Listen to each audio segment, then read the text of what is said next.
যে ভাই, আপনারা কারা? আমরা ইভেন্টের লোক, সাদমান ভাই নিয়ে আসছে আমাদের। এই যে ভাই, এই যে ভাই, এই যে ভাই, শুনতেছেন? ডাকতেছি আপনাকে। উঠেন। আপনি উঠেন। আপনি উঠেন, আপনি পড়ে আছেন। আপনি শুয়ে আছেন, আপনি উঠেন। এই সমস্যা কি আপনার? মই তো ঢাকা থেকে করছেন কেন? মই ছাকাছাকি করলে কি পড়ে যায় নাকি? এটা কেমন মই? আরে বলে কেমন মই? যে বাজেট দিছে না, তো বাটনের কথা ছিল বাস। আমি তো মই নিয়ে আসছি। আউ রে, আমি সরি, আপনি কি বেশি ব্যথা পাইছেন? এক কাজ করেন, আপনি মই নিয়ে দাঁড়ান, আমি ধাক্কা দিই পরে, তারপর দেখেন কেমন লাগে। ধাক্কা দিয়ে আবার বলে যে বেশি ব্যথা পাইছে। সরি বলছি তো, এমন ব্যবহার করতেছেন কেন? নাই মানুষ কথা বলে গেছে। ও মা রে, মেয়ে পক্ষ না ছেলে পক্ষ? না, আপনি কি মিন করছেন? কি মিন করলাম? মেয়ে পক্ষ না ছেলে পক্ষ না, তা আপনি কে ভাই?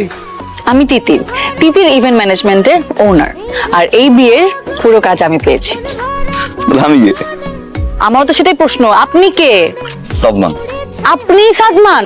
আপনি আপনার ডেকোরেশনের লোকজন নিয়ে এখান থেকে বিদায় হন, জান। এই বিয়ের কাজ আমি পাইছি, আমি করব।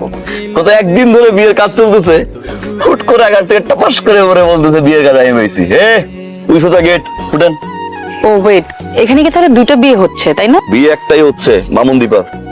এক্সকিউজ মি, এই বিয়ের কাজ আমি পেয়েছি। মামুন আমার এলাকার বড় ভাই, আমি মামুনের ছোট বোন। এই ইভেন্ট ম্যানেজমেন্ট আমি দায়িত্ব পাইছি। আপনি কে, কোত্থেকে আসছেন আপনি? আপনি থেকে জানেন তো? আপনি এইটাই মারছেন কেন? হ্যাঁ আমাকে যেই টাইম বলেছেন সেই টাইমই কোন time আসবেন, বলেছেন তাই না? আপনাকে আপনি? এখন যে যেই টাইম বাজে সেই আরে টাইমই কে আসবেন। রে মা? কে? আই, আপনি কে? উনি কে? উনি এখানে উনি এখানে কোথায় আসছে মানে কি? আপনি আসেন। আপনি কোথায়? ভাইয়া, যেহেতু একটা মিস্টেক হয়েই গেছে, একটু দেখেন না, কোনোভাবে যদি একটু ব্যালেন্স করা যায়। যেহেতু বিয়েটা জয়েন্টলি হচ্ছে, ইভেন্টটাও তো জয়েন্টলি হওয়া দরকার, তাই না স্যার? যেহেতু আপনি মামুন স্যার তিতির ম্যাডামকে অ্যাসাইন করেছেন, তিতির ম্যাডাম আপনার টেস্টটা বুঝে, দীপা ম্যাডাম সাদমান ভাইকে অ্যাসাইন করেছে, বিয়েটা যেহেতু জয়েন্টলি হচ্ছে, ইভেন্ট ম্যানেজমেন্টটাও জয়েন্টলি হোক। আপনি এগুলো কি বলতেছেন? একটা ইভেন্টে দুটো ফার্ম একসাথে কিভাবে কাজ করবে?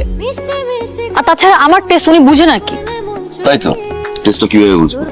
উনি তো একটু কম বুঝে, জয়েন্ট ম্যানেজার, বুঝছেন না? আর আপনি তো একটু বেশি বুঝেন। যদি মিলেমিশে কাজ করতে পারেন তো করেন, আর যদি কারো পছন্দ না হয় চলে যেতে পারেন। আমি রাজি। আমি রাজি। বাহ, তাহলে তো হয়েই গেল।